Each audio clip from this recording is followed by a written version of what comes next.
Hey everyone, welcome to another edition of the Ultimate Effort Show with Alex. And Joe, how's everybody doing today? How are you doing today, Alex? Man, I am doing great. And I have to say, I haven't done a ton hobby related this week. Work's just been kind of crushing me, but I will say I'm coming off a huge high from your epic tier game again. So that's awesome. And of course, we're playing in the Moldy Crew on Sunday. Yes. We're returning to Ghost Mountain now that Chuck is Yes. back from Europe. Everybody, Chuck was in Europe. He is now Yes. back, and we're getting back to our Ghost Mountain campaign. So I am super stoked to be back in the GM seat for that. Oh yeah, we're about to find out what incarnation indeed. You know, I'm ready for it. poor Miss Penelope Brown. You guys smacked the horses, and the wagon took off, and she's gunning for the edge of Ghost Well, Mountain. at the time, it seemed like the best plan of action because we had to get her out of there because we had this freaking beastly infernal that we were dealing with. And reduce civilian casualties. Of course, we created a whole nother problem, but she's But saved from the infernal. right, she has not died to the infernal, so problem solved. Yes.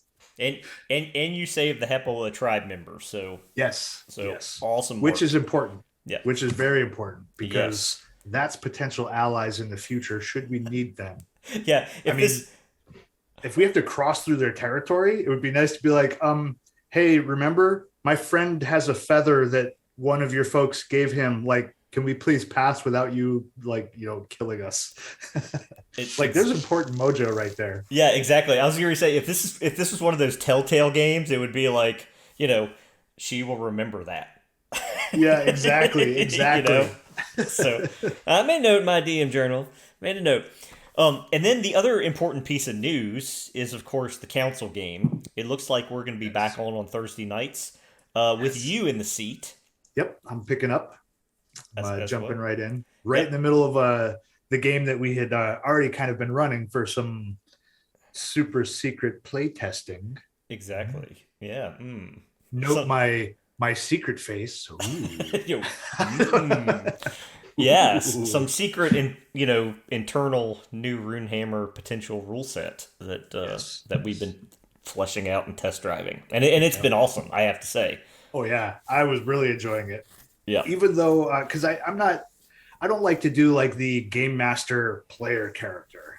I mean, I'll put them full NPC because, like, I mean, you're kind of the same way. The heroes need to shine, and they should always outshine the NPCs. The Absolutely. NPCs are there to kind of make the heroes look better. Exactly. So I guess there is a part of me that's sad that Vincenzo is going to be stepping into a back seat, but I am even more excited that I get to take this new mission, this new system, and kind of see like what I can do to play with it and run this game for everybody. Like I'm excited for it. Yeah, absolutely, man.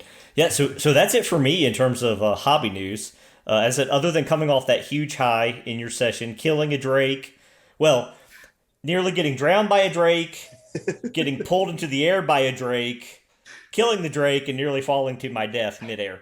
Right. It was an epic session, but that's it for me Uh, in terms of hobby news. Joe, what's been going on with you?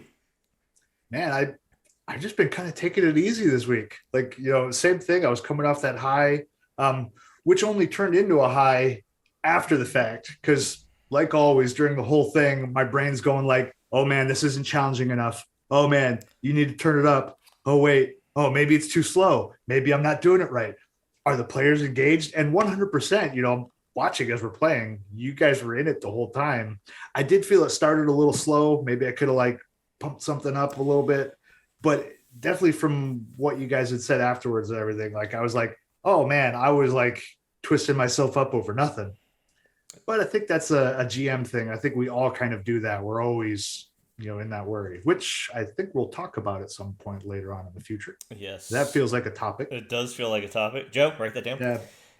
Right. But and yeah, like so I've been kind of like riding that a little bit and just kind of relaxing. But then with the council game coming up, I have been thinking about, okay, how can I how can I take this awesome stuff? Because Hankrin was running at first, but life has kind of tied him up, which is why I'm taking over, and I'm so excited for that. So I've been looking at like what was being done there and where would I take it, or I guess where will I take it now that it's in my hands? Because we paused right on the cusp of going into these ancient ruins. I think we had just stepped in, and there's some great thing happening down there that is not good for anybody. Correct. Something that the townspeople were adamant that we must sacrifice ourselves for the greater good of everybody, because otherwise this thing is coming and hell is coming with it. Terrifying. Hell's coming with me, to quote a little Kurt Russell. It's terrifying. It's danger. It's terrifying. Yep. Yeah, so I've got some meaty stuff. Like I was handed this great big meaty bone. Like it was it's like Flintstone style. Like this brontosaurus leg is going to take some chewing, and I'm excited for it. Like I've got notes going already, thinking about how that's going to work, what's going to happen, where I'm going to slide Vincenzo over to, more background NPC. And Hankrin B, Ingrid Bernal Brandish is going to bring his dude in, and it's going to be great. It's going to be great. Like I'm looking forward to that. Yeah, so absolutely. That's how I'm doing this week, man. Like I'm excited. I'm feeling it. Oh, that's awesome. That is real awesome. Right. Well, I have that new campaign high, riding up those tingles. Yeah, I know. Which is why I'm excited to get back into Ghost Mountain. I love that campaign. Yes, I love the Ghost Mountain setting. Because when you get things like, in your brain, you're mixing up, because Ghost Mountain is a very supernatural Western. I mean, right. It's in purgatory. Ghost Mountain is floating there in this void halfway between the top and the bottom. Yep. And so you get like this Tombstone vibe, and you get this Poltergeist vibe, and all of these like just different things twisting in, like, some Cthulhian stuff, because there are some quite terrifying terrors in that. Absolutely. Things like I don't know if you've ever seen The Burrowers, movie. It's a well done Western horror. Yep. And like it's exciting. Like I love Ghost Mountain. Oh, I can't wait for you guys to get deeper into that world. And plus, like, it's Ghost Mountain. You get to play around with some of them southern drawls. You get to work with some fun accents. Absolutely. Well, Joe, we've got 2 topics today. Yes. We're going to go behind the sheet, and we're going to go behind the screen. Yeah. And if you remember last week when we had Kelsey on, special guest, and sort of where we've been building, we've talked about creating a character, having a vision for a character. We've talked about looking at cool art, maybe cartwheeling through some images to kind of ground you in your character. We've talked about doing like fun voices and really kind of wearing your character around. Kelsey brought up that awesome notion of emergent role play. As a like early RP with the full understanding you could retcon it later to kind of get into your character, especially if you have a close-knit group and you can do it over Discord, or you can do it together.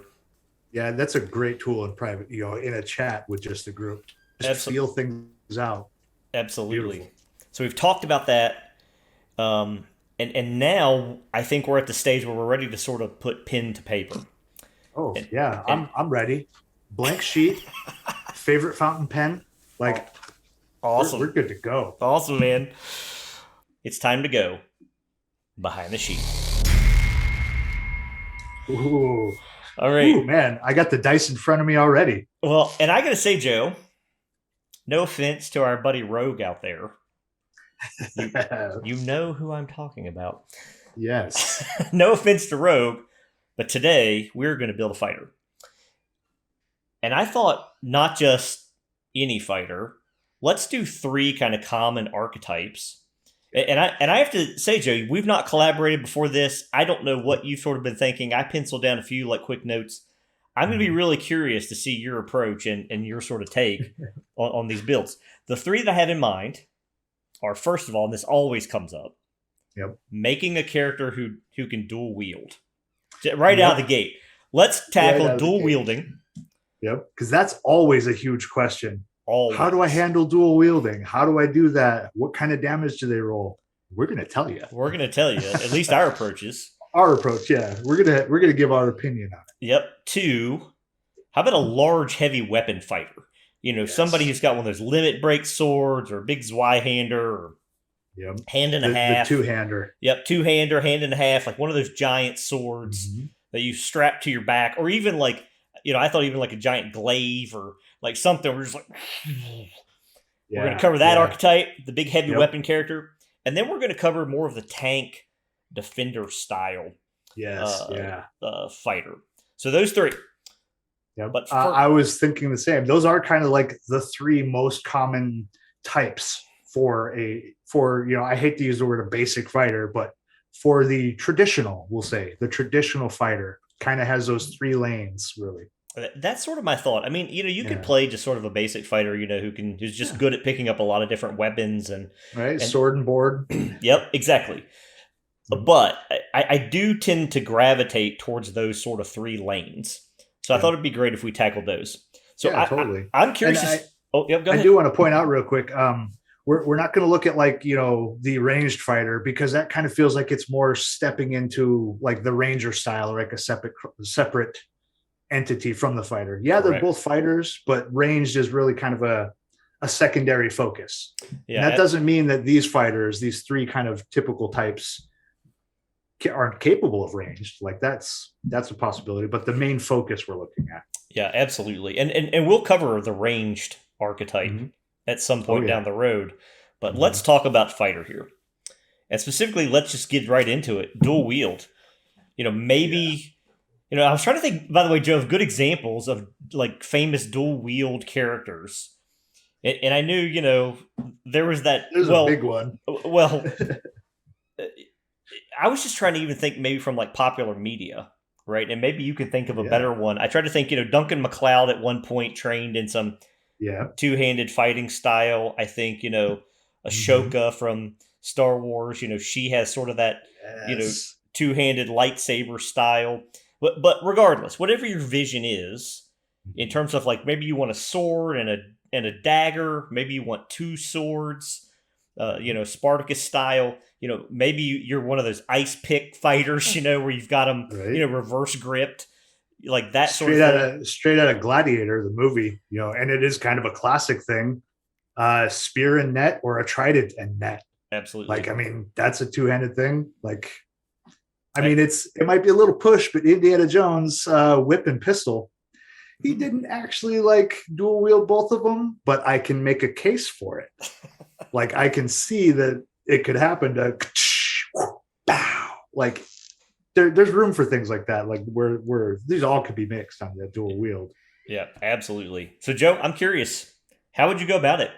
How would you build that dual wield character? Like, what are you looking for, and what are you looking at? Right. Well, I have been like, I don't know any easy way to actually share it because the phone doesn't really bring art so well. But I have kind of looked up different art, and I did find this cool one. The picture, it looks like it's an elf, and they've got him, the dagger, and it looks like it's probably a short sword or maybe just an extra long dagger. But he's got one in the reverse grip. He's down in like that pose. It may actually be a picture of like a rogue or a ranger or something. But I thought it was awesome. I'm like, that looks like that kind of ambidextrous, quick fighter that I kind of think of for dual wield. Like, I'm thinking this guy is probably a little faster. He's not the big beefy, like, oh, none shall pass kind of a thing. Right. Dual wielding, it feels like they are a quicker fighter, foil and knife or whatever, paring dagger or whatever. But this one, that's what I saw, because I got to start with that art. And then my next approach is, I got to get a name. I'm still working on it. But Right. Let's pretend I have the name Right. already. Well, it could come later, right? Like sometimes That's true. I don't think of the name till last. Right? That's true. Yep. Well, I'm the pen writer, and I got to wait for this ink to dry. I don't like to smear it, so I do my top down. I know it's weird, probably backwards, Nope. but that's the comfort. So that's where my approach goes. Like, I'm already starting to think like, in this approach, I know we've covered it before. Like, what does the person sound like? What I mean, I kind of know what they look like because I thought it was a cool picture. Yep. Dude doesn't have a hood. He is bare chested. He's got like these leather straps, which I'm like, ooh, those are extra weapons. Knife fighter type guy. Which is to say your fighter doesn't have to just have big weapons. You can have a fighter that's dual wielding knives and it's going to be epic. Well, and I think Rogue would argue Yeah, that that, it should be a rogue. you could be a stealth fighter, but Right? that's a topic for a different day. Making a but note. but man, how are you going to skin it? Like mechanically, right? So you're Right? you're thinking Ooh, about starting ability. You're thinking right? about, how is this going to work, right? Because that's Right? sort of what I'm making my fighter around. What are your Yeah. thoughts? Well, when it comes to like getting into stat, definitely gonna, if I'm looking for how the mechanics are gonna put together, I'm definitely going to, I got my ICRPG book here. I know it's a collector's edition, but it's my everyday use edition. I will flip through these pages. Till they I fall got out. two ribbons. Yeah, yeah. So going from that mechanical side, like part of me is going to be like, okay, what's going to make the coolest thing? I kind of already have this thing with this elf, and like I really dig that picture. And so if that's what I want to use to, inspirationally represent my character and possibly even my character at the table, I'm probably just going to go straight to elf. Like I'm not necessarily as much caring about what the mechanical advantage is there. Mm-hmm. So on an elf, I've got a +1 dex and a +1 charisma. So I'll think about that for coming up later. But then jumping straight to like this warrior, a master of steel who can take a beating. That's straight off the book. Yep. So looking at like, wow, we've got for our starting abilities, we've got a slayer, defender, and pit fighter. And I think from either of these, like, I don't know, pit fighter it involves more me taking damage to fuel what my next attack is going to be. And I'm not really feeling like I want to get hit a whole lot. Like I'm thinking mobility and quickness with the thing. Defender, obviously, I'm not going to stand there and want to get hit because again, I want to be mobile and quick with this. Mm-hmm. So I'm thinking straight off, if I'm just looking at fighter without doing any like homebrewing or picking things out of other classes to build this, I'm kind of thinking I'm going to put him in as a slayer. So that if an attacking enemy, according to Slayer, if the attacking enemy has already been harmed by me, I can cause ultimate damage with my attacks. So I only got to hit him once for everything to just compound and be bigger That's on awesome. that mechanical advantage. So that's awesome. So I think the way you would envision that in the fiction, right, is you get that one hit in with your main weapon, and then that follow up with Yes. that Slayer tag comes in, Exactly. and that's how you would sort of envision it in the fiction. Yeah, exactly. In that fiction, that first weapon, whichever one it is, hits him. And now, because if you kind of like really push into that narrative, like a good fighter, like that combat, that's a language you're having between your foe. And aha, now I know how you speak. I know how to get around you. I guess I don't know, almost politicians, the double speak. Yeah, right. Like it's like now I know how I'm going to get in. So this language, this conversation, this dance we're going to have.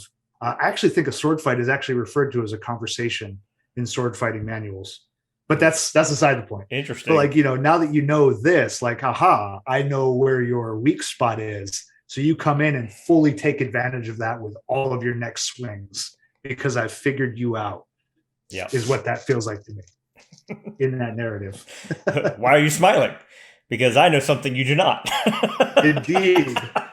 I am not left-handed. Yeah, awesome. I'm both. Yeah, awesome. Yeah, how is your approach well on this dual wield? So Joe, I mean, we've both been in ICRPG a long time. Mm-hmm. I've been in ICRPG a really long time. Yeah, since the beginning. And I'm jumping straight to homebrew. In fact, almost for all of this, because I am not, right. I don't have this sort of slavish adherence to just what's written here. If I see those three choices, they're awesome three choices. Yeah. But I'm not necessarily, I'm like, I want to make a dual wheel guy. None of these three options are really speaking to me, just off the jump. Right. I'm going to go elsewhere and find an ability or a milestone that right. fits this cool character, this vision that I've already kind of worked on to kind of fit it. So I'm gonna tell you where I'm gonna go. I'm gonna go straight to second edition. There you go. Yeah, that's why I did like make sure to mention that. Like, I'm not going to pick through other things on this build looking Well, for other abilities. But it's totally an option, folks. well, right, and I love that we had those two different approaches because it Mm-hmm. perfectly showcases this. You Oh yeah. you went with what's in the book and as it's written to kind of fit your vision in Master Edition, and then I went sort of outside of that. Um, I'm going straight to page 41 of Second Edition. Ooh, like I feel like I should go get my book so I can follow along. No, it's okay. But for folks who have Second Edition, this is the Blip character. This is out of Warp Shell. Yes. I'm Yes. taking a Warp Shell character class from back in the day and using that ability to build my two-handed fighter for a fantasy Alfheim character. Now, I mean, it could be sci-fi, but I figure we're talking fantasy today. Yep. I'm going to take that ability, and back in the day, the Blip had this ability called the Twin Duranium Claws. Yes. And the text on that was, when you attack with these, attack twice. So my goal for a dual weapon, like that sounds like dual weapon fighting to me, Oh yeah. So when you attack with these, attack twice. Now, one way to skin it would be you actually roll to hit twice, Mm-hmm. and then if both attacks land. But to me, that kind of slows things down. I think I would modify that slightly for a dual weapon fighter. Roll, because that's your starting special ability. That's how you built your character. That's what you want your character to be known for, and how you envision it, and what you want to spend that initial milestone, for lack of a better word, your initial starting ability to be. Roll once to hit, but then roll damage twice. Now, I would work with my DM, and then the other piece is, Joe, if it fits your vision, and you're just like, hey, I want to make a fast character, and you have that initial like you envision them as an elf with that Yep. dex bonus. Yep. I would talk to my DM and be like, hey, could I make dex my main stat to attack? Exactly. Instead of strength, and work with my DM to kind of flesh out that vision. Exactly. That's where I was going to be going, was the GM bargain. I wasn't necessarily going to be looking at on that, but I was going to be looking at possibly using my dex instead of my con to add to my defense, because I envision more quick and less tanky. Yeah, that's great. So I was definitely working up to that, because folks, talk with your GM. You can easily get approval. I mean, not even necessarily approval, but you can work together to get this character to fit the vision that you're looking for. Like, ICRPG is so open to having these things happen. Well, and I would just say, Joe, in terms of a philosophy for anyone, whatever system you're playing, Yes. instead of, I think what we're trying to showcase here in terms of approach, instead of going straight to the book and saying, what are my limitations? Mm-hmm. Start with the vision first and then build the character to fit the vision, and work with your DM to come up with something that's going to work. Yeah. If very, very well said. If there's some rogue ability out there, rogue, see there, I got you, covered you, buddy. If there's some rogue ability that works better for your fighter, pick that and use that. If there's some paladin ability or whatever system you're playing that works better for your vision of your character, build it with the general template, but pick and choose from elsewhere to build the character you want to build. Yep. Yeah. To, kind of right along those lines, Bulgar, my dwarven cook, for all intents and purposes, that's how he was built. Like, the starting ability that I actually took for him was a priest ability. Exactly. Like, he had that priest ability. And then I think I think it was backwards. That was my starting loot. I took a priest item. I took the green staff, reskinned as the green spoon. It was his grandmother's cooking spoon.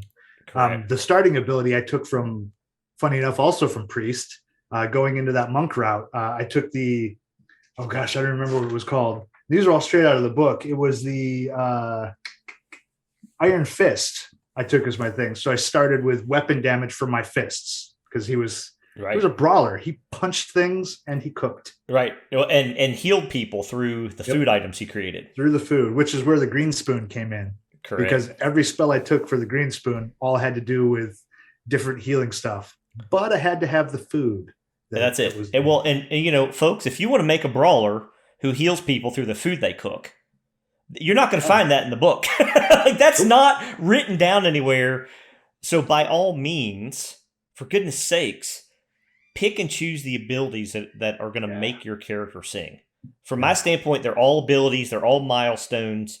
Plug and play Yes. anywhere you like to build the character you want to play, or do what Joe did, which is pick an analogous ability that sort of fits the fiction that you've envisioned. Yep. I love it. I love it. Yeah. All right. But I feel like I totally cut you off about going in with your starting design here for getting into this dual wield fighter. No, man, that's as far as I got, because I think, all right. I think honestly, from my standpoint, that really showcases the build. From there, I'm just going to pick, loot. I'm going to find a starting loot item that kind of works for me. That might be one of the regular warrior ones from Master Edition. But as long as I have that initial starting ability that really captures the essence of my character, I'm pretty satisfied. Right? You've got that first step in the journey. That's it. Any other thoughts on how to potentially handle dual wield for a character? Yeah, well, obviously, like you had mentioned, with that ability, attacking twice, to me, that feels like it almost interrupts that action economy that helps make these combats so fast and fun, at least in the RCRPG standpoint. But the other option is roll hard. Obviously you've got, the way you're going, you've got this ability that is just your thing, that your attacks are going to come in and hit twice. That's your starting ability. That's like the core value kind of thing, or the core foundation for the character. Looking at, I do have a name now, Thranduil, my elven fighter over here. Nice.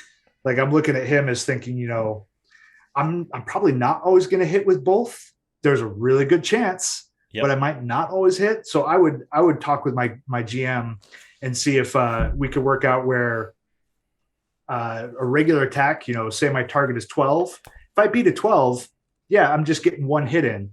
If I beat that hard roll, I'm catching with both.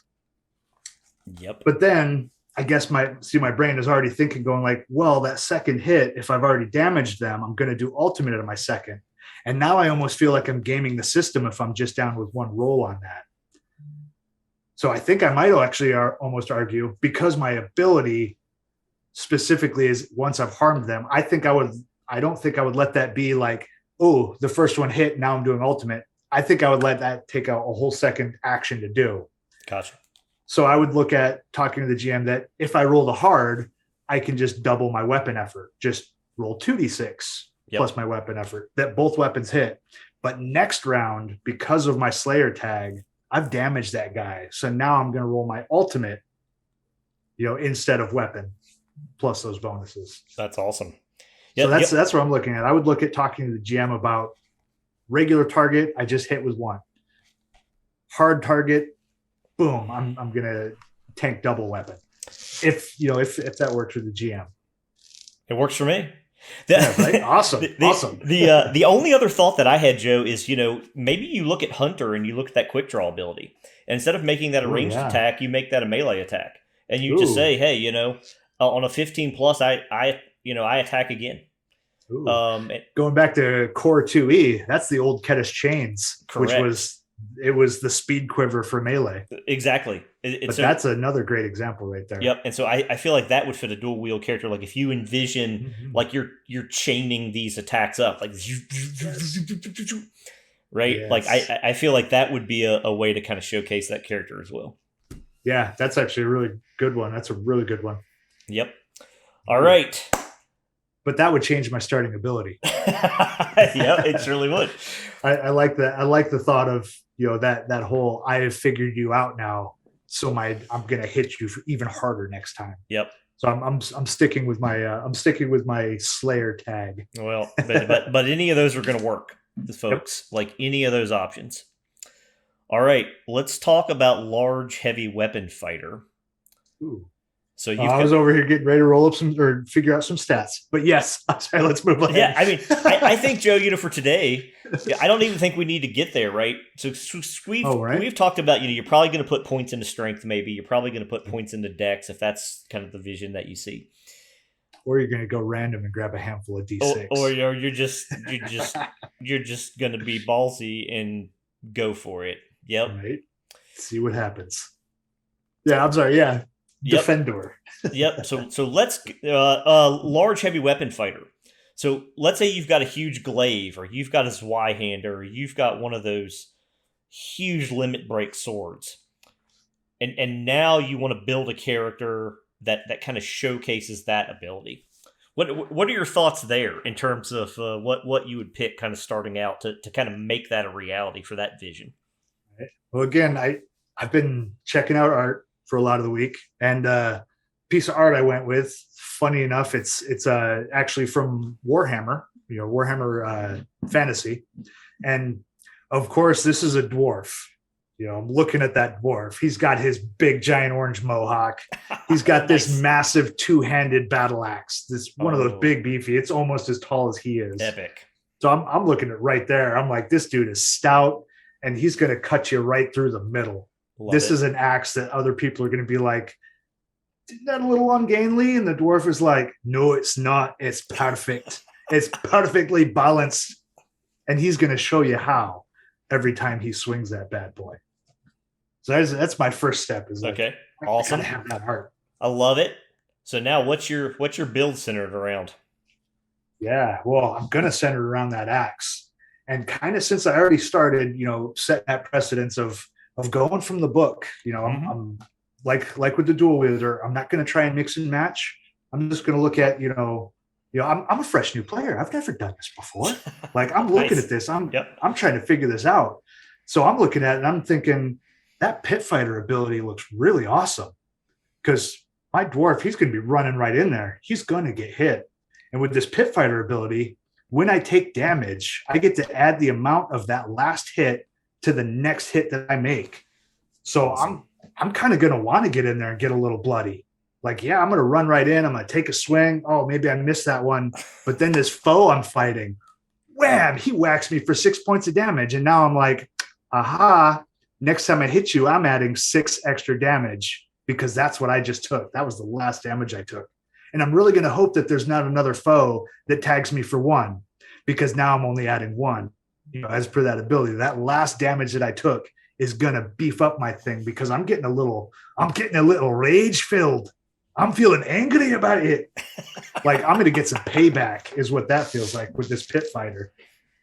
Oh, that's epic, man. That's what I'm feeling. So I'm looking at that pit fighter ability. Like I'm gonna make it hurt. I got angry. Like, start the Hulk music because you're not gonna like me when I'm angry. You're not gonna like me after you've hurt me because I'm gonna fuel that in. That's what I'm looking at. It's Mad Krieg all over again. That's right. Oh, you hurt me, did you? Well, I'll teach you a lesson. Yeah, Right. yeah. Right? Oh, that stings. I'm going to show you what it feels like. Exactly. I love it. That's where I'm looking. I'm looking at that. He's going to be gritty and dirty and angry. He's going to spit in your face after you stab him and just start cleaving with this big axe as tall as he is. I feel like we've been remiss, Joe, in not choosing like a battle raging dwarf as an option. Like if you want to do All right. Dwarf Puent, like where your armor cuts people, like you can choose that one piece of loot, where, or that one ability where anytime somebody misses you, like they take D6 damage or something like that, right? Yeah, I do want to say I think there's more than one piece of loot. I think if you go between like core and the new Master Edition, I think core had one. It was like armor spikes or something. Correct. Where they're going to take D6 damage. But I think there's another one that on a miss, it's like some kind of thorny or something, or whatever. But it also does damage if they miss hitting you. Yeah, so like it's Kit of Spikes. Kit of Spikes in the World's Path of Iron. So page 68. Yes. It actually, this one is even when you miss in combat, you still do 1d4 damage, which is pretty dope. Ooh, yes. But I've seen variations of that, right, where Yep. if they miss you, they take 1d4 or 1d6. Yep. I think that's a loot item. Yeah. I think that's a loot item, and I think it is just basic, but still, that's if they miss you. Yeah, pretty epic. Pretty epic. Anyway, so that's perfect.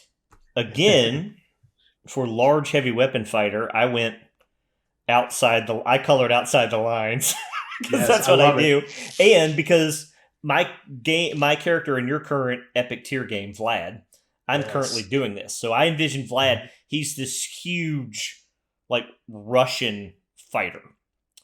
Huge. Like Yeah. he's almost like 8 feet tall. He's a hill folk, like beefy, burly fighter man. And honestly, I've really keyed in onto the fact that he's a bit more nonverbal. Right. Like he just speaks kind of with his head turns and creaks of his armor, right? And just sort of like this hollow look from his eye slits, Right. Like so that's I've had a lot of fun with that, but And I've loved it on my side of the screen too. he has this huge sword that he pulls out. And he does these huge sweeping attacks, and he did not start with this ability. But I think if you envision this type of character, this would be the perfect way to start. Is a cleave type ability where you swing once and you cut through multiple enemies. Yep. Now I looked in the book, Joe, by the way, to see if this ability exists. It might under some other term, but I looked specifically for the term cleave. Yeah, it's not there. Well, Not that I know of. it actually is. And here's Ooh. a sneaky tip for people. Oh. Is it in Altered State? Nope. It's in the book, but it's a monster ability. Oh, yes. The yes. The Minotaur on page 135 Yes. has the cleaving attack. Hit all close enemies with a single weapon attack. Yes. It's perfect. And so I'm like, that's the ability that I want. What that guy can do, I want my giant, two-handed sword fighter to do. He swings it once, Conan style, mows down like 5 goblins who are right there. That's what I want. And so perfect. there's another fertile field for potential abilities. There are some that appear on monsters that you don't find anywhere else in all the Runeverse. Yeah, not even in the monster build thing. Because right after the monster section, there's that whole section of like monster abilities to change things up. Give them one of these, or if you're building your own. There's things they're not even on that list. That's a whole other beautiful list aside from the monster abilities themselves. Correct. That's a great pick. That is a great pick. Thanks, great man. advice too. Thanks. Awesome, dude. I am loving this dichotomy. Like I'm loving it. Like you're giving people sort of the I'm brand new. Here it is straight from the book, and then I'm, as you know, I color outside the lines. Like right. I'm so outside the box I can't find the box sometimes. Right. Hey, it's been said before in oh gosh, I can't even remember which episode. Back on the old Runehammer channel, I have been cited as sometimes being comically slavish to what is written, and I am so okay with that because I will take that and use what's there and play with it and run it my way. Well, absolutely. So it's beautiful. And that's not to say that I don't do that too. Sometimes, as we're going to talk about for Defender, I'm going to go straight down the line in the book, pretty much. But any other thoughts on maybe how to handle a big, heavy heavy weapon, large two-handed weapon fighter? Ooh. Well, I mean, definitely depending on the weapon. Here I am running right into the book. I got to look through the greatsword. Oh nope, that just talks about it doing ultimate.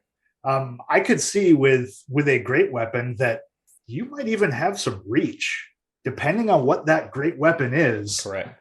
Like you could be a two-handed fighter fighting with a great weapon that's got like this massive pole arm. Nier gets awfully close when you've got this 10-foot freaking pole with an axe or a sword at the end of it. Whack. Like that feels like, it doesn't fit if you're running through a tomb being chased by mummies and some other horrible things and oozes and such. You get a little harder with the reach, but I could see that. You could look at, with this massive two-weapon fighter or two-handed weapon fighter that you've got a lot more reach. Your range of threat is now a whole lot farther, and you might be able to hit that guy that's at Nier. Absolutely. I could see that. Yeah. Cleave might be something different. On a natural 20, you're taking a limb. Like that's mine straight out of Kill Bill. All of your arms on the ground are mine. You can leave with your life, but those stay. They belong to me now. Yep, exactly. Yeah. Or I might go with Slayer on that, and then explain it in the Yep. fiction that one huge chop, Yeah. does ultimate on a successive chop. Yeah. There you go. Yep. Or even, if you take the great sword, it always inflicts ultimate, and maybe I'm Mhm. just okay with that. That, hey, I've Yep. got this huge two-handed sword, or I've got this huge battle axe, and it just always does ultimate. Right. Because it's, being masterfully wielded. Like that is your training. Of course, you can hit with this like ridiculous amount of damage, which is just tasty. Exactly. And by the way, it says great sword in the basic loot. Just Yep. reskin that to double bladed axe or battle axe if that's your vision, or giant Exactly. warhammer, or whatever you want to call it, right? Exactly. Think about it as a great weapon. Exactly. Big enough it occupies 3 inventory spaces, but always inflicts ultimate. Exactly. Pretty Yes. tasty. Mm-hmm. All right. Do you feel like we've closed that enough? We're going to go on to tank defender. Yeah. All right. Yeah. Let's get it. So Joe, I'm curious. Defender. You're building this defender. Where's your Um, focus? my brain initially is like, ooh, let's do another dwarf. But to change it up, I mean, still coming out of the book, if I'm going to defender, I'm already thinking like, a tank. Yeah, I know modern tanks, a lot of them are like really, really freaking fast. But I'm thinking something big, heavy. Like I'm looking at that walking shield. I've got to go with a Torton.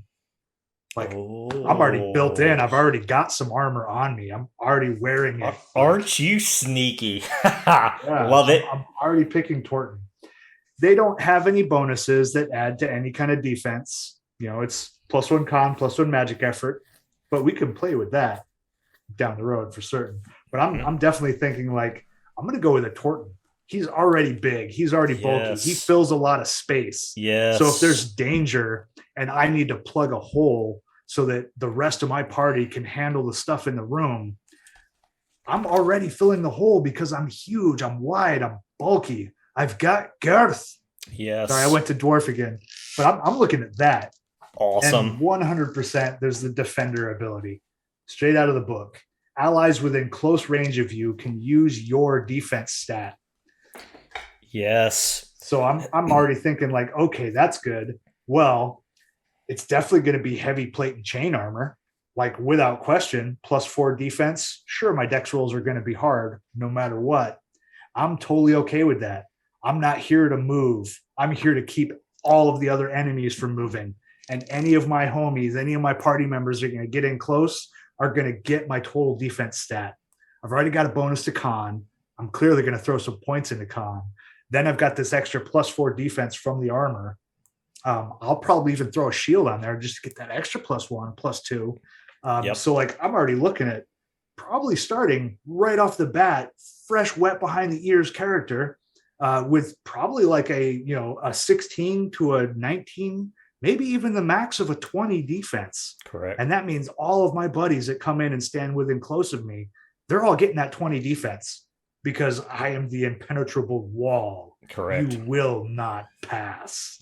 That's epic. I'm looking at beef. That's epic, man. I love it. Well, and you know what I'd say too quickly about Torton, because this is where my mind would go, is I would go to the Adventures booklet when Yes. Tortons The were first original introduced. Yes. turtle And mode. and go into turtle mode. Yeah, where Yep. you could turtle up and get a defense bonus Yep. as And kind well. of be almost immovable. I think they Correct. get like some good fire resistance also from Yeah. that originally. And in the original Red Sword had the first viewing of our Torton. Yeah. So if you want some additional Torton mechanics, Mm-hmm. you can go look there. Yep. There was also some penalty in the original Torton. They can't move any farther than near, no Correct. matter what. They're Correct. slow. Correct. Doesn't matter what the time pressure is. We got to move. The airlock's about to blow, or we got to move. This place is filling with lava. I'm a coming, guys. Yep. Fast as I can. So there's a trade off. Yep. I It's a love good it. trade-off. I love It's a it. good trade-off. All Yeah, right. great point. Great callback to those adventures. The adventure PDF, which you can get with your Master Edition. Yep. And I got to tell you, Joe, my tank defender build isn't far off from yours. I think in that case, I'm definitely going defender ability. I'm definitely putting a ton of points into con because they feed defense to get that big bonus. In terms of loot, I'm definitely going heavy plate. I'm probably definitely going iron shield, and Yep. I'm just going to try to max him out. Right. And There's our sword and board fighter also. correct. Trusty sword, beefy shield. Absolutely, absolutely, and I think that template could work. Whether you envision a paladin or like a demon slayer or some other character that has this sort of bulwark, and their whole deal is protecting other people. And then like Yeah. later on, I might pair that with the intercept ability. Where you can step in and intercept attacks from other people. Like 100%. I think that's the way to go. Um, and the only other thought that I had with this is you could potentially pair this with a heavy weapon. That's true. Yes, you could. Because, if you remember old Hank's character, Osric, his, Yes. his amazing dwarf, he used his giant greatsword, Oathmaker. He Yes. used Oathmaker as his ability to block incoming attacks and shield his allies. Yep. And that was a brilliant use of it. It was, Took the great sword, and now it's such a beefy, broad blade. Because yeah, I kept envisioning it like that limit breaker sword. it's effectively It's like a yay shield. wide. You just plunk it up behind you, and Right. you've got this The big hunk giant of steel. the giant sword was his shield. Yes. So that's the and only that was wonderful. only other thought that I had in terms of making a tank defender. The only other thing you might look at is you might go, all the way back to core, and you might look at some of those milestones. Yeah. I think in that case there was actually a class, right? The names escape me right off the top of my head, but the Guardian class. Yeah, Guardian. So you could build the shield glove. the shield glove, which added your con to your defense bonus. That has now become a standard rule. Yep. But you could look at some of those milestones for that class as well, as a way to maybe sort of And that's something, using that, since con is already in, like I could see skinning that a shield with the shield glove does not take up your hand. correct. Like you've got the shield glove and it's all buckled into that. Your hand is still free. So now I'm going two-handed and I have a shield. Correct. Or, something like there are so many things you can work into that. Really, particularly, if you have a good GM who's going to let you kind of play around with some of this, like the sky is the limit here. Or even take it directly literally, shield glove. As long as I'm wearing that, I'm taking the defense bonus of an iron shield.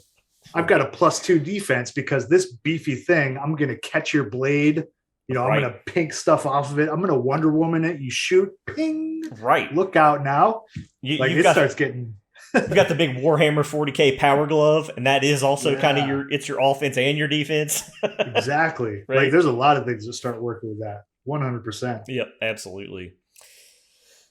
Well, Joe, I feel like we fleshed out some pretty good fighters here, especially in terms of like their starting abilities and seeing how the mechanics then can marry up to the vision. From there, I think once you kind of have that sense and you pick the loot, from there, for me, it's all about statting it up. I know you kind of start with that first. But for me, then I would go back and I'd be like, okay, this guy has a big sword or they're a dual weapon. Okay, I'm going to go points in strength, points in con, if I'm going to beef up my defense. Do they notice things? Maybe points in whiz, or are they a charismatic leader? Points in charisma. Those are all things that definitely, like, looking at, starting to feel the character out, starting to find their voice, thinking of how they act. Those are things that could influence those stat choices. Like you mentioned, like is he a talker? Vlad's not a talker. No. So clearly, like, charisma was not his thing. But if you're coming in, like, if you're going to be like, like Zorro, if you're going like with that Zorro type, of course you're going to put in charisma because, like, he is all charisma. Absolutely. That man has swagger coming out of his wide brim hat. Absolutely. And that's charisma. And I think, Joe, as we go, maybe one of the things that we'll showcase too is how to build that super charismatic character as well, regardless of which class Yep. archetype you pick, right? But yeah, you're right. If you're going to build a fighter with high charisma, like Zoro is a perfect example. Oh Perfect. yeah. All right, Joe. I think we've done a service. I hope to the Right. community and to folks coming in, even from other RPGs who are Mhm. considering these kind of builds and options. Right. Yep. Let's now go to shifting to the DM seat where we're talking about campaigns. Yes. In weeks past, we've talked about some of the early considerations, not just jumping in to build a world, maybe poltergeist method, those sorts of considerations. But I think an oft overlooked topic is venue. Yes. So join us, if you will, as we go behind the Behind screen. the screen. I was off. You're fired. Okay, so venue, and I can tell you, from a background in um, teaching and instructing at times in my professional adult life, that one of the things that sometimes some new presenters, and if you're a DM, you're sort of in a presenter role, Yes. that Yes. can be overlooked is thinking about your venue in advance. What Right. does the space look like where I'm going to be hosting the game? Right. And what are your boundaries? What are your limitations? What are some things that you can do to make it better for your participants, for your players, right? So I think first of all, let's talk about the home game, Joe. Right. And I'd be curious, what are your considerations if you were going to run a game at home? Looks like you're set up to do it right behind you. Right. Working on it. What would be your considerations Well, I for? mean, clearly, if I'm hosting, like a good host, I want to have some cold beverages. Like I want to make sure that they're in the fridge. That you know, maybe I would even check with my, or not maybe, but I would check with my players. Hey, what kind of stuff do you guys like to drink? Are you Coke? Are you Pepsi? You want a Sprite? You want iced tea? Things like that. Like, are we just going to say like, hey, we are relaxing to the point where let's have a couple beers. Like, Right. I'd want some stuff cold. Like, some snacks. Like, get some chips. Get some I don't know, popcorn, just some kind of something that we can have at the table. Like, I'm living that Hobbit life over here. I would probably be like, guys, I baked some Stollen. I've got some fresh baked muffins. Like, Mm, I made this spice cake. Like, I'd look at some snack. I mean, that's just kind of like, that's just being a good host. yeah. That's being a good Hobbit. And otherwise, I would look at, like a table setup, me crank over a little bit. Like, am I going to use terrain? I happen to have some terrain sitting out here, kind of a display. Am I going to use terrain? Am I going to use minis? Am I going to have, like, I'm going to start looking at that. Is it going to be theater of the mind? Like, what is going to be my campfire focus? Right. That's the home game. Obviously, it's going to be a whole lot more comfortable because you are at home. You can run around barefoot. Your friends are coming over. Put some pants on, guys. Come on now. I'd be thinking along those things. Like, are the chairs going to be comfortable? Because we're going to be sitting here for a couple hours. What am I going to do to help set the mood? Am I going to like close my curtains over here, try and dim things down? Um, do I want to put some candles out to help with that mood because it's a lot easier at home? Am I going to put a boombox in here? Do I already have a stereo? What kind of music do I have to help kind of like pull this in and get a set before I start that tale? Are you even going to use music? Yeah, am I Right. even going to use it? Do Are you we have a going to close just outlet? Are you going to use your phone? Yeah, exactly. That's another thing. Do I have outlets ready? Are some of my players running digital? Is their character sheet on their tablet, on their phone? These are the kind of things like the considerations I start making at home, which funny enough, some of those considerations are also what you're going to look for in other venues as far as outlets and things like that. Is music allowed? Because what else is going on? So I guess, just I'd like to make people comfortable, especially in my home, because they're going to be guests. I'd like them to feel welcome. Well, that's it. And you know, I I would be curious to know from a DM standpoint, like how many folks consider that in terms of like a hospitality piece. I would say through all these things that we're going to talk about, whether you're running a game at home or at con or even online, like hospitality to me is a huge thing. Maybe just because I'm from the South, Yeah. Um, maybe that would be a huge focus. But I agree with you. Beverages are huge. Snacks are going to be huge. Whether it's Cheetos with chopsticks, like what is it going to be? I will say I would probably set all that stuff up buffet style, so folks can like wander into the kitchen and graze. But Yep. I don't necessarily want people grabbing minis with like Cheeto crusted fingers, right? I Yeah. don't want greasy pizza, like all over the terrain, Right. that sort of thing.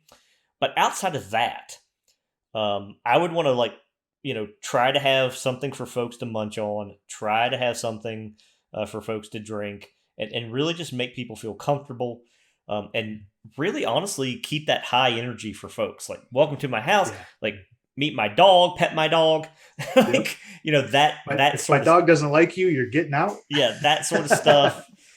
And really try to make people and then comfortable. And then I agree with you in terms of the table. My considerations are going to be: am I going to slap down index cards? Am I going to put down pre-printed maps, which are not hard to print off? If you have a digital asset, that can easily become a printed asset. Yep. Am I going to grab a poster board and put something together for folks? Like a giant uh, red sword map, or Yeah. giant XDZ assets. Am I going to That's kind of slap? red sword right on the table. Yeah, am I going to slap those maps down, or do I have any sort of 3D terrain?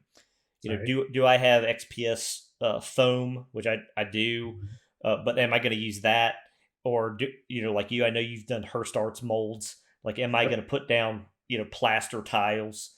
What am I going to do to create the scene and create the mood for folks? Like, I want to think through all those things. I want to think through comfortable seating, like elbow room and space.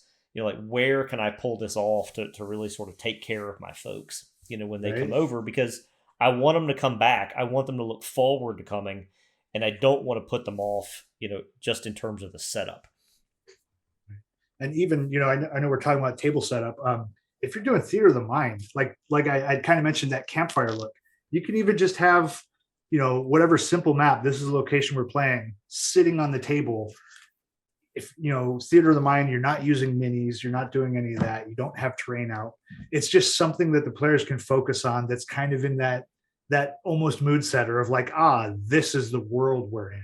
Right. Even that can kind of just help. It's that campfire, that draw, so there's something to look at. you know I highly agree with that too, because, in terms of like adults, adults aren't just auditory learners or auditory listeners. yeah. We're also highly visual as a Mhm. species. I think at least if you're just dead set, I'm running this theater of the mind. That's not my preferred style because I get way too bored, and I think some of my players would. But if that's your style, I would just say at least gives people something to look at. So Yeah, you some also visual so interest. you also capture those visual people, because you're probably still going to have, even if they're super auditory too, you can't neglect that piece. And then even I like 3D terrain and minis because you catch that tactile piece too. Yeah, You yeah, know, exactly. so And those same things with just table setup. That's kind of across most of, like, or pretty much all of these venues. absolutely. And I would just say 3D gaming with full terrain and minis is probably my favorite way to game. it Oh just yeah. it just is because I'm If super I visual. if I could turn my face into an emoji right now, it'd be the one with like the stars in the eyes, like, Right. because yeah, I want something to look at and play with as I'm going. I All right. want my toys, damn it. So we've established this sort of baseline, I would say. Mhm. Where does this change, Joe, for you if you're at your friendly local gaming store? How does your Well, setup change? well, I have run games at my local gaming store. Funny enough, every method we're talking about here, I have run games at all of those, Yep, at me too. each of these things. So in a game store, I mean, I'm definitely going to talk to uh, whoever is in charge of running that, whether it's the owner or whoever's working at that shop, to find out. I would go there before the game. Obviously, you got to be there to set it up and whatnot, whether you're corkboard methoding it or you've talked to other people at the gaming shop and it's cool to run there. Um, find out what your table looks like. Um, Definitely make sure you're going to have your language cleaned up, because this is a public shop. There are families coming in, there are kids of all ages, even my age, older than me. Like, this is a place, like, you can't just be F-bombing left and right. You have to make sure your content, like, there's content I won't put at my table. I know some people are fine with it, but there's content you don't want to push that limit, because again, it's a public space. Like, there are things you have to think about for that. But aside from those, I mean, those should be common sense morality things. But aside from that, find out how big your table is, what you're working with. Are you going to be in the way? Are people going to be shopping around behind you that everybody's going to have to constantly be moving? Like, look and find out that space. Find Right. out if there's outlets you can use. Are there sodas? Are there drinks available there? Most game shops have a little cooler. Right. Like, Or can you even bring food and beverages into the place? yeah, You big know? one right there. Big one. Plan for breaks. Plan for those bathroom breaks. Or, at least, if not, I mean, a lot of places, like, you're going to be fine. It's not your turn. You're just going to get up and go use the bathroom, come back. But those are things you kind of want to think about. I have kits. Like, I will set up a kit knowing what I need to bring. Like, this is the adventure that I'm running. Like that. This whole setup, it packs up. I have my shopping bag over here. It's like one of those reusable. This one's actually a Vans bag from when I bought my shoes. Uh, Nice. yeah, it's an older one, but everything packs in nice and neat. I know where everything goes. I will kind of, if it's something where I'm not setting the whole board out immediately, I will set them up stacked in layers or whatever. I'll have the things I need kind of in an order. Like, if I know this is my first room, that's going to be right at the top. I'm going to have my minis separated out. If I'm using minis, whether they're paper minis or whatever, I'm going to have that there. And also, if it's a local gaming store, not everybody is going to have dice. Like, Right. you might have some kid coming in who's super excited. He got permission from his mom. He's coming in. She's probably, mom, dad, whatever. The parent might probably should be there, depending on their age. But if they're coming in, like, or maybe it's an older guy who's they're new to the system, get some extra dice. You can kind of barely see some of these different colored bags I have over here. I went on Amazon. I just bought this, it wasn't expensive. It was this cheap pack. It was 7 sets of dice, Yep. all different colors. They're all in their own bags. I'll bring those. So I've got loaner dice for people. That's it. Think about, do I need to have pre-generated characters? Maybe buy a pack of, like, Bic or whichever brand mechanical pencils, just so you're prepared in Exactly. case somebody else doesn't have it, and if there are new folks coming. Exactly. And I would say, probably the only things that I would add to that, Joe, I mean, that's super great stuff. I would try to get there as early as possible and try to get set up as early as possible. Yes. I don't want people arriving and then me having to try to scramble to get set up. So if I have a slot there and I can access the table in advance, Mm-hmm. I'm going to try to do that as soon as I can and have my stuff there and ready to go. So as people roll in, all they have to do is pull their sheets out, get their dice, and then we can start, Yep. at a set start time. And I'll just tell you, for folks, to solve a lot of problems, if I say we start at 10, we're starting at 10. Yep. Not 10:05, not 10:15. I'm not waiting for John, who's always late. If he shows up late, that's on him.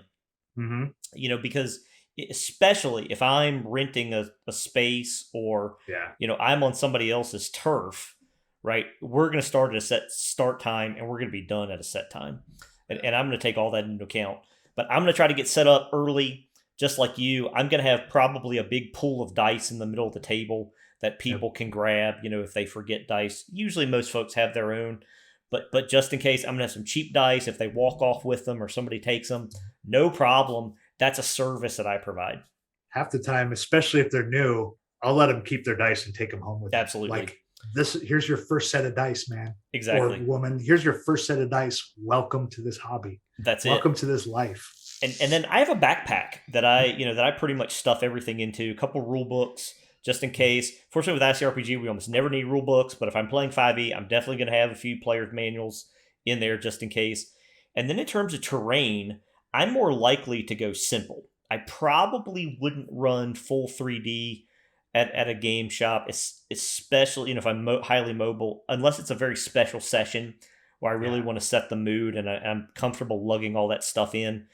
Or I'm just going to set it up in some bins. So, You guys can probably see I've got some bins back there where I have preset terrain in a box set up. So I might do that, but generally I might go dry erase. Like I might bring Yes. a big dry erase board, or I might get one of those. We didn't talk about those maps that you can write on. I forget Yeah. the name, Joe. They're Uh, like wet erase or battle map yeah, like a something. wet erase battle Those map or a grid map that I can unroll, flatten out, and we and can those are great. draw on it and with a wet paper towel wipe it all off.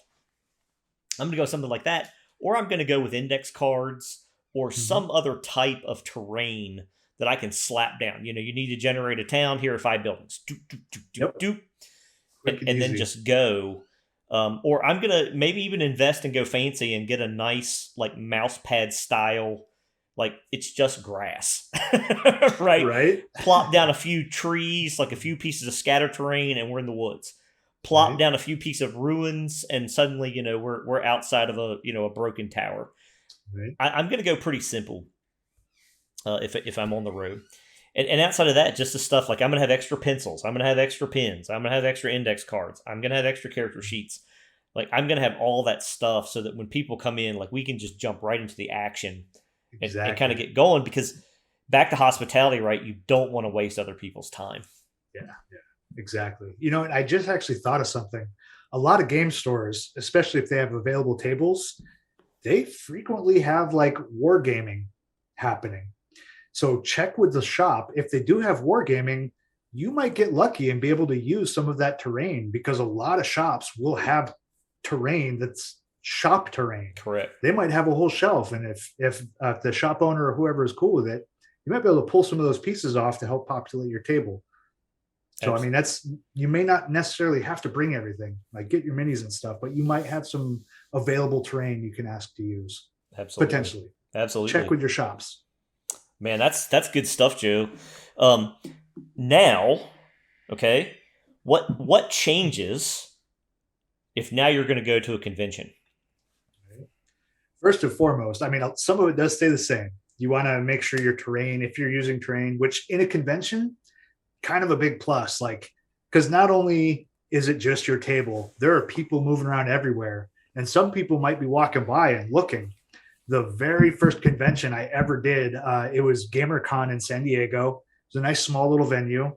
But we started playing. I was running ICRPG, Core 2 or Core 2E was out. Um, but I was running that, and the most unexpected thing happened. We're running, we're playing, we're having a great time. There are other tables going, and all of a sudden, like, I got that hairs in the back of my neck, and I look back. I had a group of like 8 people just standing and watching everything, like they were engrossed in following the story, and I was like, "What is going on?" Like it kind of weirded me out a bit. It was my first time ever being there. Everybody was having a great time. There's going to be spectators, so again, clean your language, stuff like that. Yep. Like, I mean, it was an awesome time. But same thing. Like I was organized with all of my stuff so that I knew what I needed to pull out, what was there. Um, that I guess the biggest change is these are more than likely going to be people that you have never played with, that you have never met. Give yourself, the same thing like Alex said, have some prep time to make sure you're set. But when people show up, like if your game starts at 1, take about 10-15 minutes. You might not even need that much. Introduce yourself. Let other people introduce yourself. Say hello, because you are just more than likely you are just meeting these people, and Correct. you want to be friendly.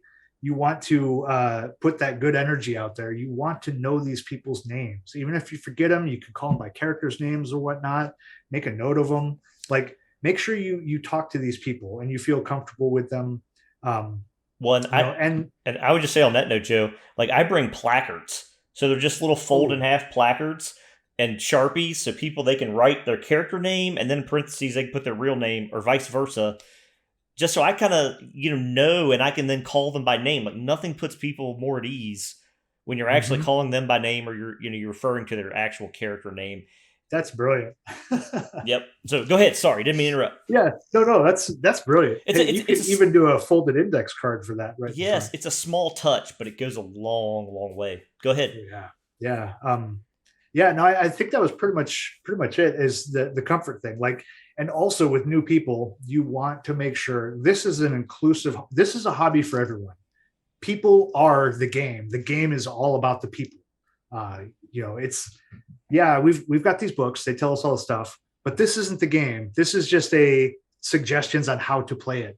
The game is the people around the table. So, and I'm real big for this, like inclusive, being inclusive, being accepting. I have had one instance, I know it's a whole other topic, or I've had a couple, where somebody at the table was not making it a safe space. As a game master, you're responsible for this. Like, you have welcomed them into your world and you want them to feel safe. You want to kind of like, you're that layer of protection. If something is happening that's a little, I gotta swear, if it's shitty, stop the game in the moment. Yeah. Right then and there, explain that's not happening. Depending on what it is, maybe it's a warning, or maybe it's a stop the game. You need to leave right now. Sometimes you might have to wave over some security or something. But make sure your table is, you want people to be comfortable at your game. Yeah. Only once. I only had to do that once. Wow. Like I was, that's a whole other story. Oh, what kind of cons are you at, bro? No, it was just one of those gatekeepy kind of guys that was just getting a little, he was too far. Yeah. We'll leave it at that. But yeah, like, this is your responsibility as this, you are a source of entertainment in this point. Like, you're facilitating fun. Correct. And you want to make sure that it's fun. You don't want somebody like leaving and just feeling absolutely horrible because they spent this whole time sitting there getting like bricked on by people. Correct. Like, or mistreated. Like, make sure your table is a cool place to be. And I would that's my thing for cons. Well, and I would just say, Joe, so right, you touched on it. Back to hospitality, back to taking care of people. That's my focus. Like, you want it to be a fun, safe experience for everybody. That's why, I'm going to steer away from, like any sort of crazy you play with me a long time. I almost never have rape in my games or anything touchy, like, I know some people enjoy playing that way. Definitely not me. This is all about heroes being heroes. There is some danger. We will put some innocents in peril, but the reality is, like, it's all going to be very safe. And you are correct in pointing out you are in control of setting the tone, not just welcoming people, but also if you have people who are on the fringe, of reining those folks back in and saying, hey, this is not that experience. And if you want that experience, you're just going to have to go elsewhere. And I think that may be one of the biggest things for DMs. If you're thinking about DMing at a con, you got to be prepared to be a little bit outspoken. I know a lot of us are introverts by nature, but you got to be prepared to stop in the moment and step out and call it out and say, hey, I'm going to need you to stop. Yep. And if you're not going to stop, I'm just going to have to ask you to go. I mean, sadly, you do run into some of those personality types, and you got to be prepared for that. The only other thing I would say in terms of kit, right, is I probably am going to bring 3D terrain to a con. Like, I want to show off a little bit, right? So I am going to bring some nice stuff. And again, back to, I'm going to have tons of sets of dice for people. I'm going to have pins, like tons of extra pins or Sharpies or pencils. If they walk off with them, they're theirs. It's a perk. Same thing, and probably the dice, I'm just going to give those away as a matter of hospitality. Yep. Here's a set of dice. I have in the past also given away copies of the rules. Like, here's an ICRPG book. Whoever rolls a nat 20, the last nat 20 of the night, walks away with this. Right. Everybody keep track and hold us accountable. Whoever rolls the last nat 20, this is your prize at the end of the night. Classy moves like that go a long way at conventions towards making people enjoy your system, whatever you're running, whatever your preferred system is, towards helping people enjoy it and have a positive experience. Yeah, exactly. Because ultimately, the name that all these people are going to remember at the table is yours. Yep. If they have a shitty experience, your name is going to get called out and attached to that, because we are in a digital age. Everybody is going to talk about it online. And you don't want to end up with that reputation of, oh, I don't want to play in Joe's game. Last time I was there, some dude was just being ultimately shitty and he just kept letting it happen. I was so uncomfortable. Right. And now that's you. People are going to, oh, I don't want to play in that guy's con game. That's He it. made so and so multiple times, all these people uncomfortable. Protect your table. Well, that's it. And I would just say, in terms of analogy, you're in the driver's seat.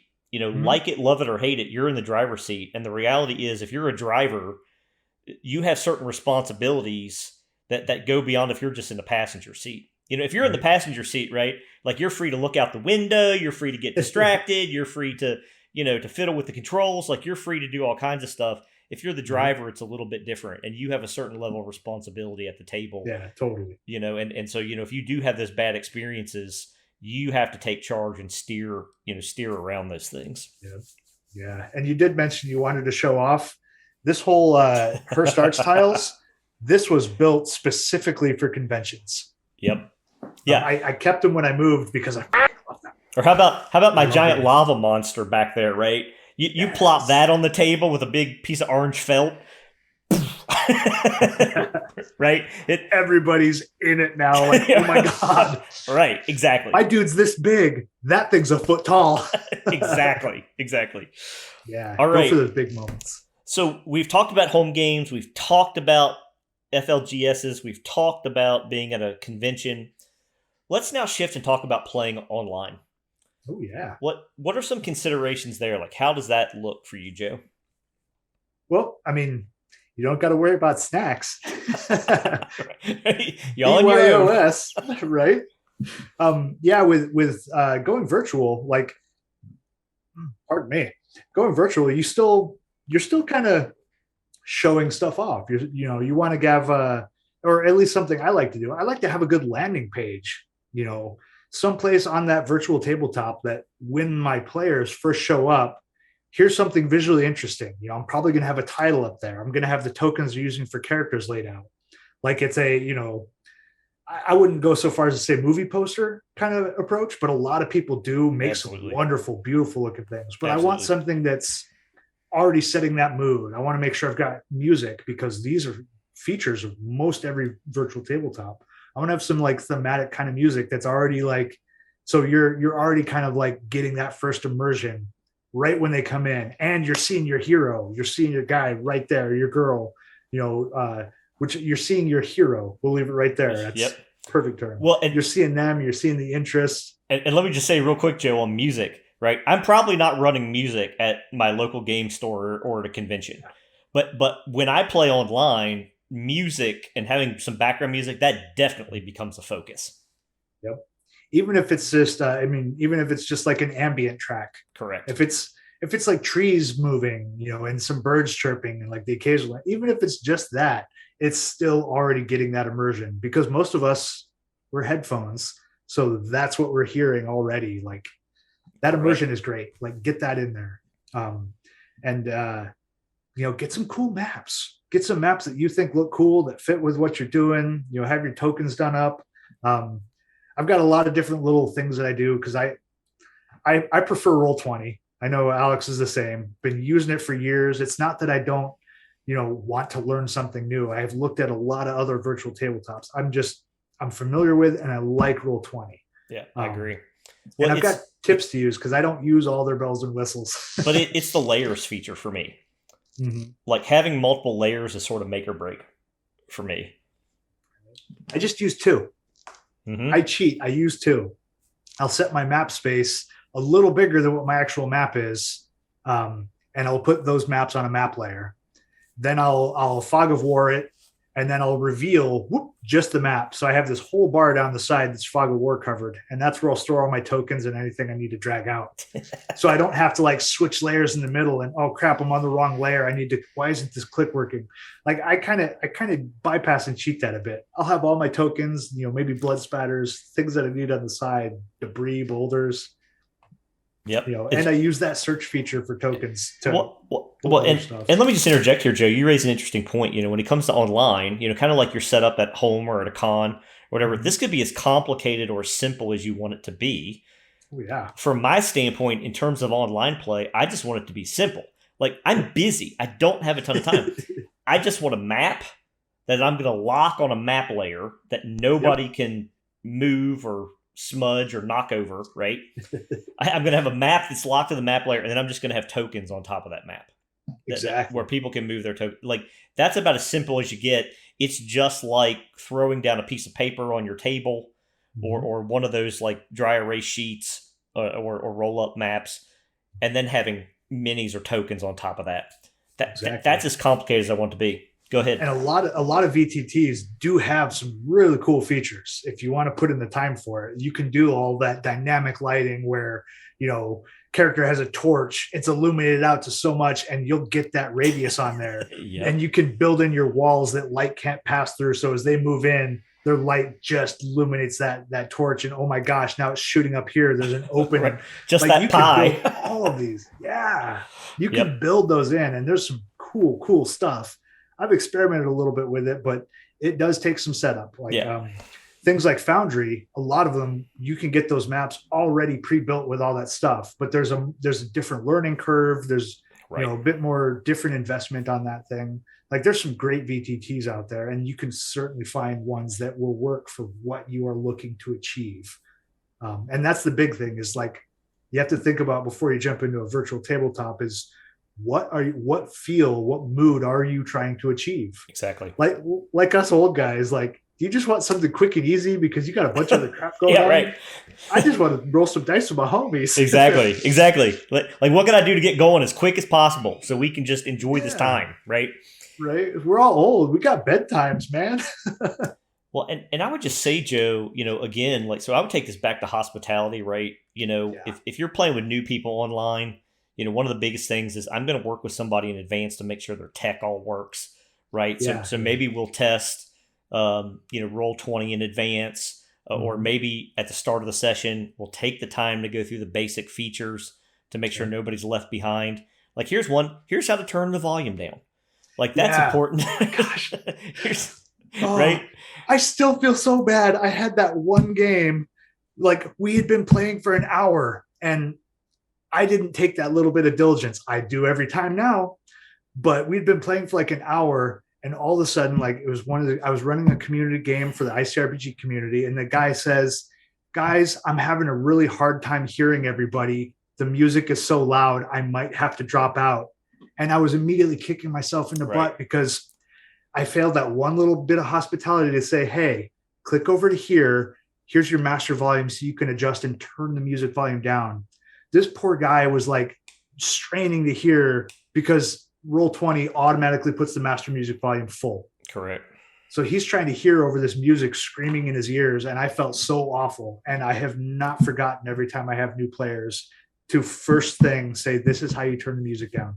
Yep. I felt so bad. So I take felt the so time. bad. Yeah, take the time to think through those things Yeah. and walk through new people. Make sure your tech works.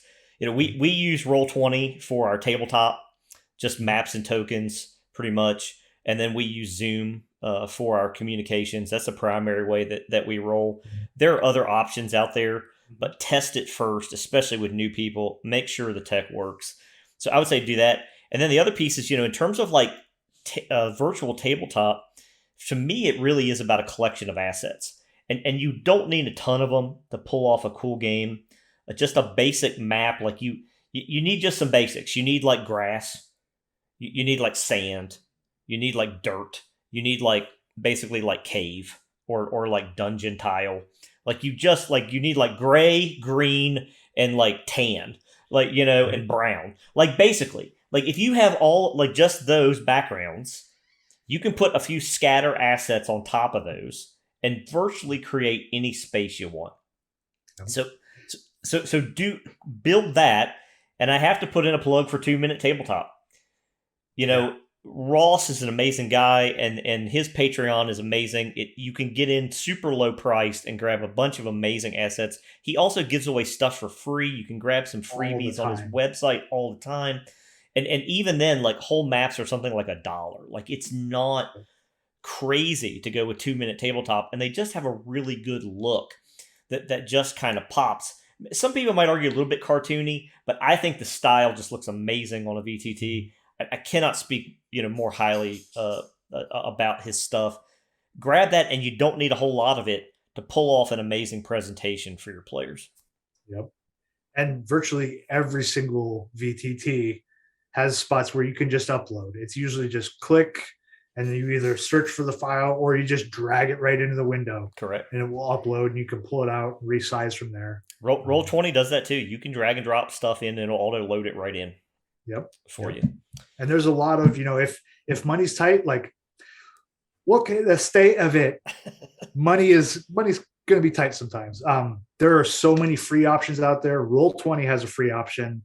I know the Runehammer virtual tabletop has free options. You don't have to spend any money. You just need a Patreon login.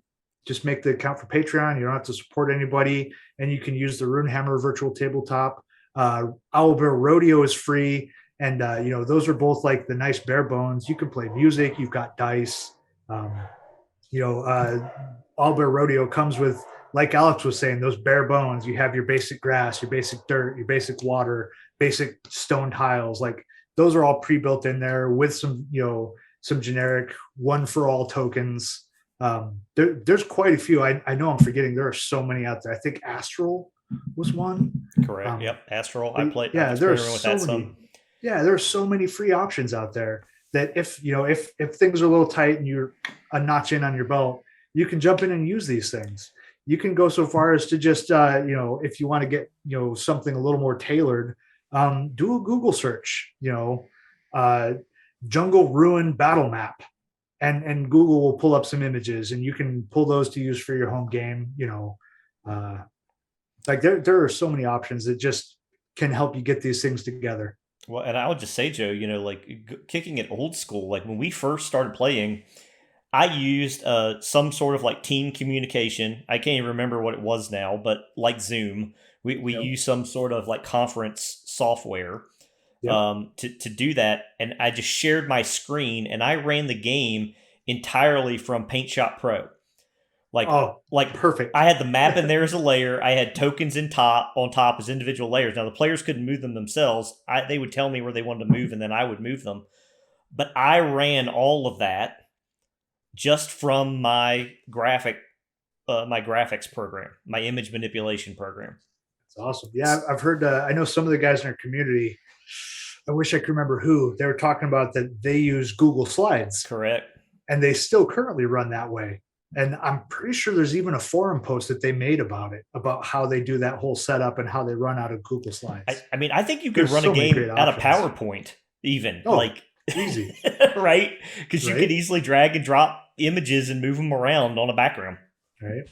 And also, if theater of the mind, if that's your go-to, if that's what you really love, just like what we're doing right here, you could just have your buddies, looking at your smiling faces, and you could run your theater of the mind right here with your buddies rolling their dice right out, right on their table. I mean, you can hear them clunk. This is the most easy and basic thing is you guys can just do this, and that can be done free through right through Discord. I think you can even set up rooms in Messenger. Like, just so many great ways that you can take this virtual tabletop thing. And then suddenly distance doesn't even matter, because we're hours and hours and hours apart. Correct. Right now. Used to be even farther. I know we've both played with people from around the world at this point, with this hobby. Correct. Shout out to my Aussie homies. What's up? Yeah, exactly. Well, Joe, I think we've about covered a ton of fertile ground here today, and I think that's probably all the time we have. Yeah, so, and I really hope this has gotten at least some inkling to help some of you folks out there to maybe have answered some questions and whatnot. That's my hope. And if you have any additional questions, man, please hit us up, send us a comment, send us an email, let us know. Hit us up on the Runehammer forums in the chat if you have any additional questions about any of this content. We'll be more than happy to answer your questions. But I hope to spark some ideas for folks. For me, it's all about that hospitality piece. I'm in the driver's seat and I have certain responsibilities. What can I do if your care and comfort and fun is sort of in my hands? What can I do to make this a more pleasurable, enjoyable experience for you? I'm going to try to do those things. And I hope people will be sort of purposeful and put some of that forethought into it, Yep. Use this. As Captain Disillusion says, love with your heart, use your head for everything else. For sure. Well, guys, thanks so much, Joe. Always grateful for your input, buddy. And man, have a great week in terms of the hobby. And Joe, take us out. Yeah. In the meantime, until we see you next, take my hero coin and always roll ultimate. Thanks, everyone.